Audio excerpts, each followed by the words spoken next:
Reach. Hi everyone. Welcome to today's podcast. This is Commerce Shops podcast. Here we talk about technology trends and regulations for retailers and manufacturers. Uh, Today we have our guest Terry Szmagala. Terry has spent 20 years at Eaton, the global power management manufacturer. He has led the legal team from industrial sector, global M&A, and environmental law. He has run government affairs for Eaton's for a very long time, and now he is advising publicly traded manufacturers and around the uh, government regulations and everything. Terry, welcome to the podcast. Thanks for being with us. Thank you very much for having me. It's good to be here. All right, sounds good. Let's get started with. So you spent 2 decades with Eaton across lot many things like legal, industry leadership, government affairs. How do you see that experience change the way that you think about and manufacturers and government, the relationship? What do you think about it? I would say that one one thing that just strikes me about government and how companies interact or don't interact with government is how much of an impact government can have even on a company that's not always thought of as being highly regulated. Right? You think about a manufacturer, and Mhm. many manufacturers don't really think of themselves as super regulated. It's not like a pharma or a bank or a company that is really governed by a regulatory authority. Mhm. But in reality, the government impacts your operations in so many different ways. And the challenge is actually to understand those ways and to see whether or not you can influence and actually direct and help influence government regulation rather than simply react to what government does. Mhm. I understand. And do you think mainly the work with the interaction would be like, is it more of compliance or whenever there is a problem, or they should reach out to the governments and talk about the compliance part before it works? Like when how should manufacturers react to it? It should be So, I think then react. manufacturers Yeah, Yeah, I think manufacturers tend to react when they're in pain, right? So yeah. if you have a tariff issue, then you have to do. If there's a regulation that comes in and limits a chemical or a metal that you need to use in your production process, Mhm. it's very common for companies then to say, "Okay, I need help. How do I work this issue?" But as you get bigger, uh, I found it very helpful to actually think ahead and ask yourself, "Okay, how does government impact me here?" Maybe not. Maybe I'm not in pain, but maybe I could actually drive sales. Government really operates in three dimensions, right? It's a regulator, it's a funder, and it's a customer. Mhm. And good manufacturers think of each of these three value streams and ask themselves, okay, how can I get government to help me, even if it's a regular? For instance, let's say you make a product that contributes to safety, or you make a product that makes measurement of a certain resource more easily attainable. You can influence government regulation to drive the end market for that product, and you can be proactive about it, right? Mhm. The same thing applies with government as a funder. Government funds a lot of research and development. Are you thinking through whether or not any of your R&D can be government funded? So there's all sorts of ways that government can help you if you're proactive about it. So do you think that people leave lot many value on the table, like this kind of government funding or any research help, those kind of things, people they don't care if they don't do it proactively? Is that a Absolutely. People are leaving money on the table all the time. So one really easy example uh, that I like to cite is expansion, right? Mm. No manufacturer should ever expand without seeing whether or not there are local or state or even federal incentives available to do that expansion.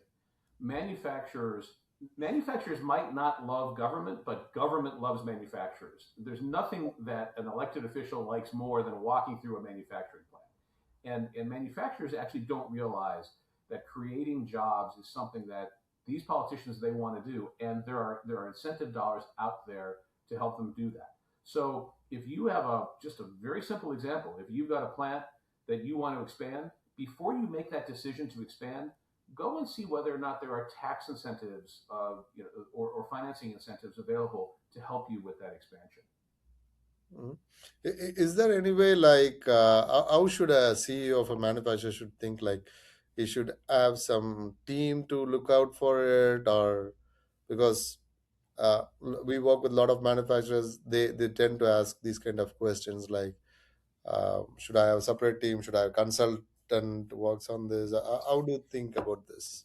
Yeah, I think it's always difficult for manufacturers Mhm. to commit to spending a lot of resources because it's just unclear what does it mean, right? What does it mean to have a government affairs person? Um, am I really going to get value out of this? And Mhm. so the first exercise is really to work an analysis of government into your existing processes. And what do I mean by that? Mhm. If you're a well-run manufacturer, you're already undergoing a strategic review of your product lines fairly Mhm. regularly. You ask questions about the location of your supply chain, the robustness of your end markets, all of those things. If you actually introduce certain basic questions about government's impact on that product line, you can then get an idea of whether or not government's a stakeholder that you can use to your advantage. So you don't really have to come up with a whole separate process. You just build it in to the existing strategic planning processes that you already have. Now, I've helped a lot of companies do that. And once you have it in place, you don't need lots of outside consultants to Mhm. continually help you. It's a very simple process that you could begin to bake into your own existing processes. Then, once you identify the issues that you need to be addressed, you can then determine whether or not you need a lobbyist, whether or not you should use your trade association, whether or not you should work to create a consortium. How are you going to address the issue once you identify it? Mhm. So if for example if there is a company that is going to start now, maybe with zero headcount, do you think those companies should also think about connecting with the government first before they set up their manufacturing process? Is that correct? For Oh, example? So, yeah. anytime you're going to invest in a community, anytime you're going to, buy a piece of land to build or even renovate a piece or expand, you should always see whether or not there are government incentives available to do that. Most states have programs in place to create jobs and will oftentimes will grant incentives, especially for manufacturers, to expand. So, for instance, let's say you want to expand your product line, and you want to add on to an existing facility, and you're looking to make a $15 million investment. Uh, Mhm. many locations, state agencies, local agencies will try to facilitate that by giving you tax credits is one example, or low interest rate financing is another example, in order for you to create the jobs. So there's nothing that a politician likes more than to say we've just created 50 new jobs in XYZ County. Right? Okay, I understand. But do governments also help like any competitive advantage like able to do better in the market like listing your products in major stores like that? Do you get kind of any competitive advantage? Well, I would say that if you've got a product that actually impacts safety or helps a regulator do their job more effectively, then certainly the government can be a tool for you. So, for instance, let's say you have a product that I'll use an example of electrical products, right? Uh, Hmm. the standards that govern the use of circuit breakers in the home are Hmm. set by a trade association, but each individual state can either adopt those or not adopt them as they choose. Okay. If you are a manufacturer of high performing circuit breakers, you really should be out there helping states or lobbying states to raise their standards, right? Adopt the higher codes So that really pushes the sales of your product, right? It's simply Okay. something that it's something that simple. So if you're a manufacturer, the question you have to ask yourself is, do I make a product, or do I make a product that actually goes into a product for my customer, that a government would want to incentivize the use of? Hmm. So the other thing, like the biggest areas of concern for many manufacturers and CEOs is the tariff. Right now, there are so many uncertainties around it and trade regulations. How do you think manufacturers should think about this with the government relationships? Will it gets any clarity or something, or can take advantage of it? It's a great question, and I think it's one of the biggest challenges that manufacturers have now. The Hmm. tariffs cut in a lot of different ways, right? Some manufacturers like tariffs because they're competing in the same areas of and competing against foreign imports. Hmm. Other manufacturers, many of them don't like the tariffs because it increases the cost of their raw materials, right? Hmm. So how tariffs hit you as a manufacturer is very case by case.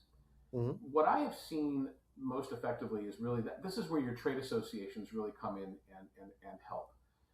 Individual manufacturers are obviously not going to be able to impact tariffs uh, individually, right? So you really need to band together, and this is where trade associations are extremely helpful.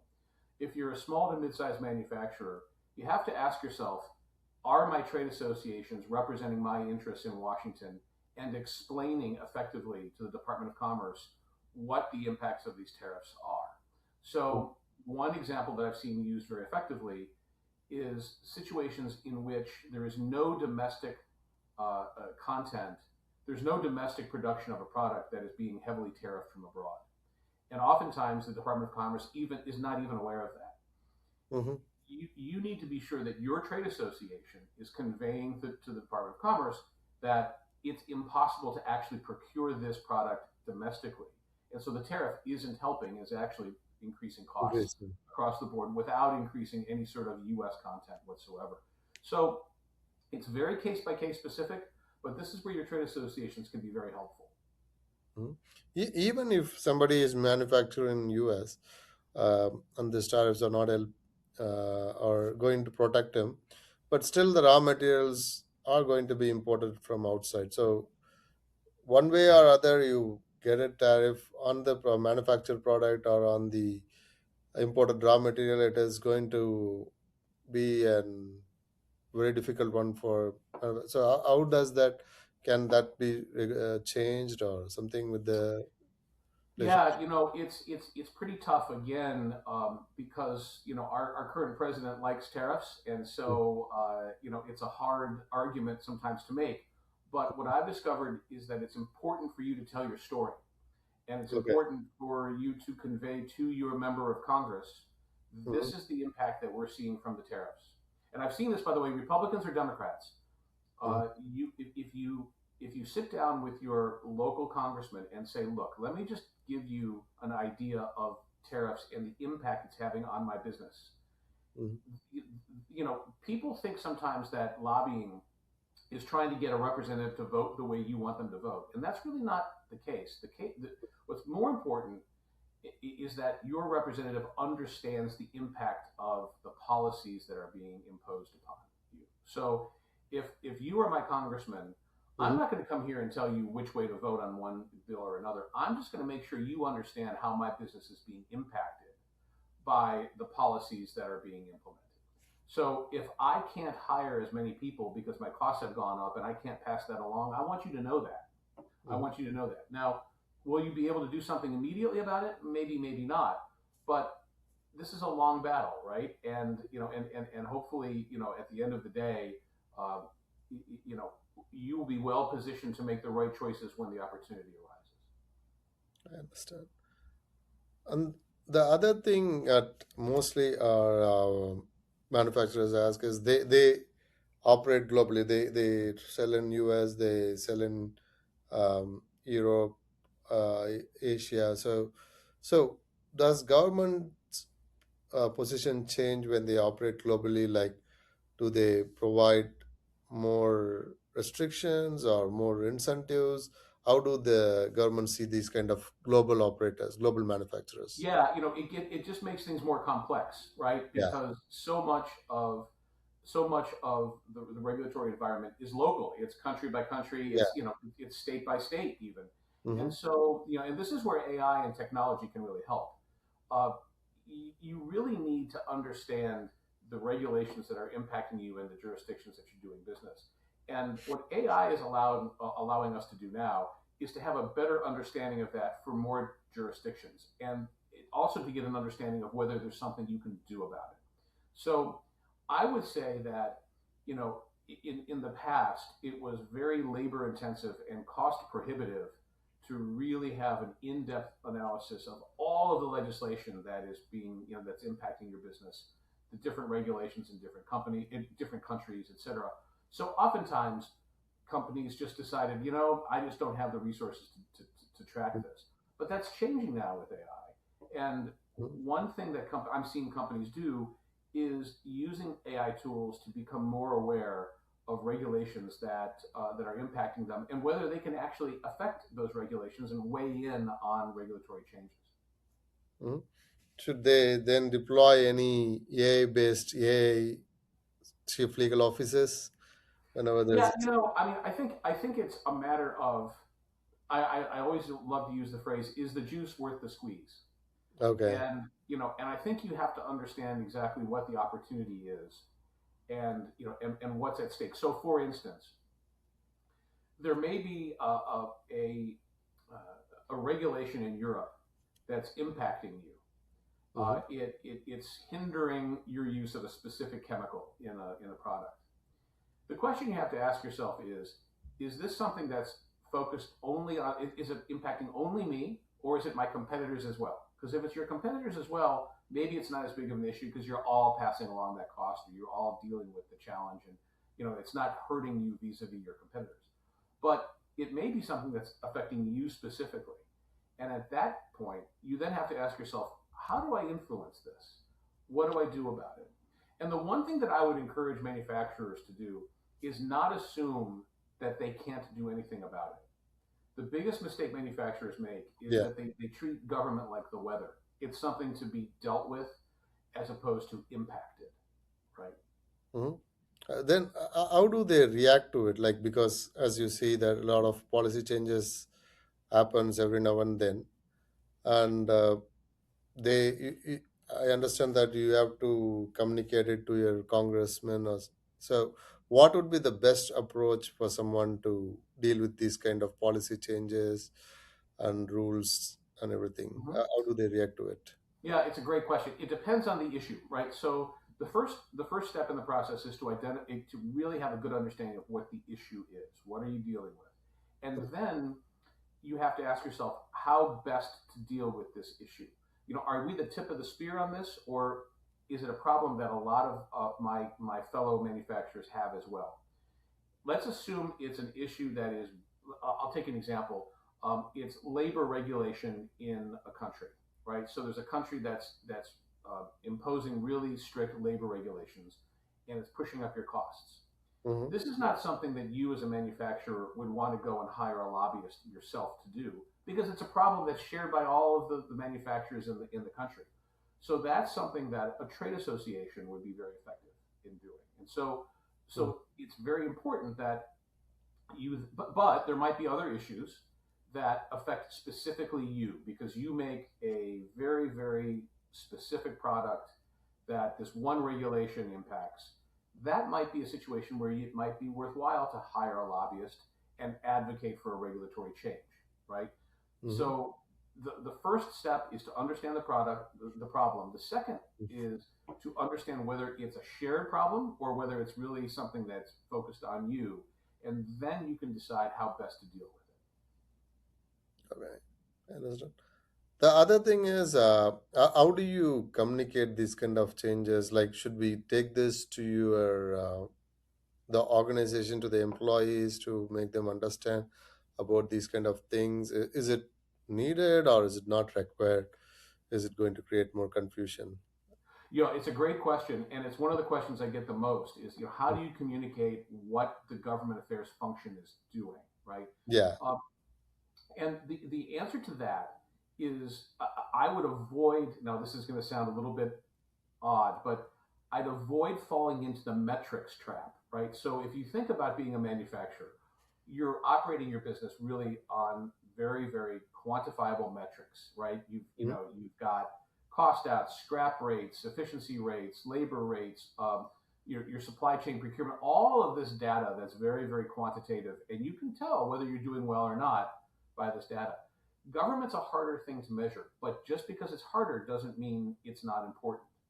So the way that I approached communicating what government affairs is doing is what I call it the economist approach. And what I mean by that is the Economist magazine. At the beginning of the Economist magazine, there are 2 pages of little paragraphs that begin each week's edition of the Economist. And it basically summarizes important world events in 3 or 4 sentences. There's a government change in Myanmar, this. There's, an update in the U.S. policy on, Ukraine or whatever it is, but it's just a very quick bullet point. What we did at Eaton was we distilled a lot of our updates into those very, very concise points, right? So, you know, we're advocating for a regulatory change for this regulation in this state. This is where it stands. These are the next steps. Full stop, right? Mhm. And we try to avoid metrics that were more vanity metrics, like this is the number of congressmen we met, or this is the number of meetings we had. Those metrics show activity, but they don't show value, right? They don't show outcome, right? So there's definitely a way to communicate what you do, but you have to be careful not to make it too quantitative. I understand. And the other all important thing also is about the corporate affairs and community engagement. Again, I just want to understand, is these two things are need to be there for all the manufacturers, or is it not required to communicate any of the corporate position to the community? Yeah, I mean, I would say that being a good corporate citizen is something that is important for everyone. And of course, the bigger you are, the more resources you can put behind it. But keep in mind that our employees, our workforce, want to be active in the community. They Mhm. want to make a positive difference in the community. And what we discovered at Eaton, now, of course, we're much bigger, and so I know our experience is not universally applicable. But offering the employees the opportunity to give back to their community, offering a day of service, allowing people to take some time off to volunteer on nonprofit boards. These are things that create employee engagement and goodwill. And then as well, if you ever need uh, uh, if you ever need to be thought of positively by the local mayor, or there's you accidentally polluted the water because of some failure of your pumping system, they're going to be more positively disposed to you if they know you, and you've been in the community. So look, I know that government affairs and community affairs is not for everyone, and Mhm. smaller manufacturers, it might not be an expense that they can bear. But again, on the community side, just allowing your employees and encouraging them to do something in the community, I think, is a win-win. Win-win. I understand. And the other thing in general, I know about this, like in when you're dealing with government affairs, it is better to convey your issue in a storytelling way. Do you think that is more important to tell, hey, this is the problem, this is what we are, in a storytelling way, or that's not required, go straight to the point? Oh, I mean, I think when you're communicating, if you're talking about communicating to the entire organization Mm-hmm. internally, I think it's important to be transparent. And so what I like to communicate to the organization is all of the issues that we're working on, whether it's negative or positive, right? So it could be we're trying to get some tax incentives to expand our plant in XYZ. Or, Mm-hmm. there's some tax legislation that's coming down the pike that we don't like, and we're worrying about that. So I try to begin with the issue, whether it's positive, negative, um, the where it stands, and what our expected next steps are. Now, not everyone in the organization is going to care. So we organized it by business Mhm. so that managers of specific businesses can easily identify the issues that are appropriate to them. And it's not something that we share with all employees. It was kind of a higher level management type of discussion. I understand. The other important thing is like there are so many advancements happening in AI, and there is going to be big change in the way that people are going to work in future. Yep. So with the government regulations that is being set pre-AI in many ways, still it's there. How is it going to change over the period in next few years or next decade? How it would be? Look, I think that, as always, government is going to lag tech, right? The tech is going to be out in front and government's going to be catching up. Mm-hmm. And so, honestly, I think it's extremely important for manufacturers to make sure that policymakers understand the ramifications of their regulatory decisions. Mm-hmm. And I would say that policymakers, I know government doesn't have a good name right now, and I understand why. There are a lot of good reasons why a lot of people aren't very excited about their policymakers. But oftentimes, most of the time, they want to get it right. Mm-hmm. But these policymakers, most of them have also not been manufacturers, so they may think they know the results of their regulatory decisions, but many times they don't. And what I've discovered is very helpful is to convey to the regulatory authorities perhaps the unintended consequences of some of their actions. So if as AI comes down the pike and as government tries to regulate, it's going to be important through probably through trade associations mostly to ensure that policymakers understand the unintended consequences of the regulatory decisions that they make. Understand. And do you think a government should also think about like since there is going to be there's a lot many job restrictions or job laws are happen going might happen or may not happen, so should government think about all these things or manufacturers should convey these kind of things to protect the jobs of people or something like that? Well, I think it's going to be difficult for government to prevent some of the job dislocation, right? I mean, the free market is going to work, and if AI comes in and displaces a certain uh, category of workers, that is going to be something the government is not really going to be able to stop. Quite frankly, just like the government was not able to stop or keep the buggy whip manufacturers, employed after the advent of the motor vehicle. Hmm. Uh, Having said that, I think it's very important for the government government policymakers to think about retraining, to think about how do we smooth the transition or retrain our workforce and equip our workforce for what the world is going to look like 5 or 10 years from now. The challenge with that is we really don't know what that looks like, right? I mean, we don't know. There are lots and lots of unknowns out there, and we're all going to learn together. Mhm. So is there any framework is right now government thinking about, hey, if you guys are moving towards automation, this is something you should think about? Is there anything they're thinking in those lines or guardrails, anything Uh, transition? you know, I it's we say in government such broad terms, right? You've got federal, state, local, and you've Yeah. got so many different industries. I think it's really across the board right now, but I also think that government, in most generally speaking, Mhm. with a broad brush, most policymakers are taking a wait and see attitude, right? I mean, we don't even know what the AI world is going to look like Yeah. 6 months from now, right? And what we're discovering, I think, is that it really is application by application, right? So AI as a technology, that's just a tool. What is going to make the difference is how AI is deployed in various specific applications. And I think policymakers are just sitting back and waiting to see what Yeah. ramifications each right. I mean, you think about the movie industry, right? And how AI is disrupting movie makers and Yeah. potentially changing, right? that's gonna suggest all sorts of policy decisions that are going to be fought over the course of the number of years to try to preserve, jobs. I think ultimately unsuccessfully, but it's going to be hyper localized, right? Application by application. I understand.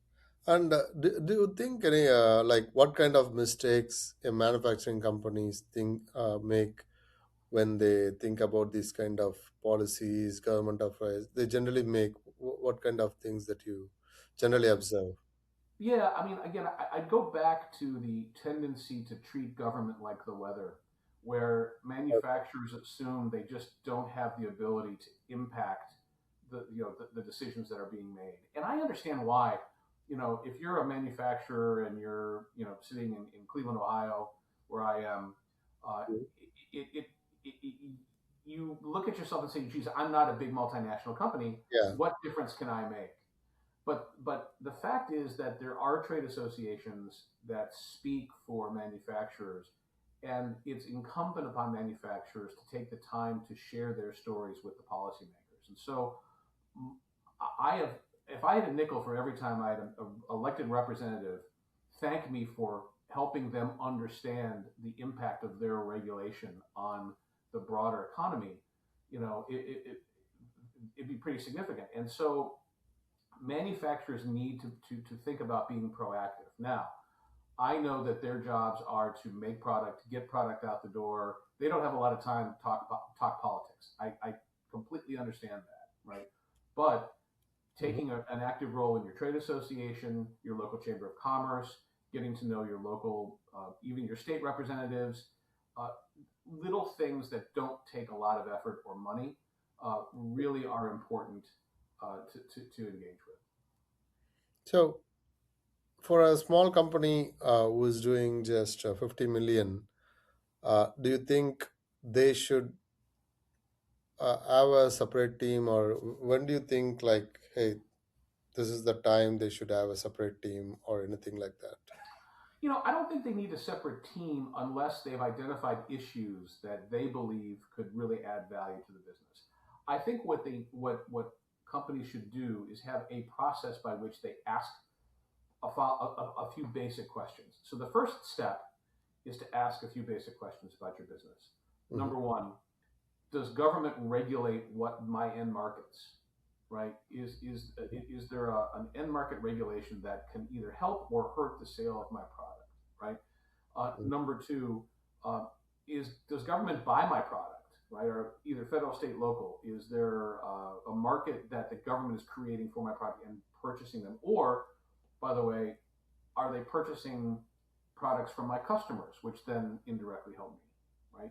And then third, is there R&D money available out there to help me develop my products? Any sort of small business opportunity, small business loans, that sort of thing. So I Mhm. think the first step for manufacturers is to put a little bit of process in place to ask those questions.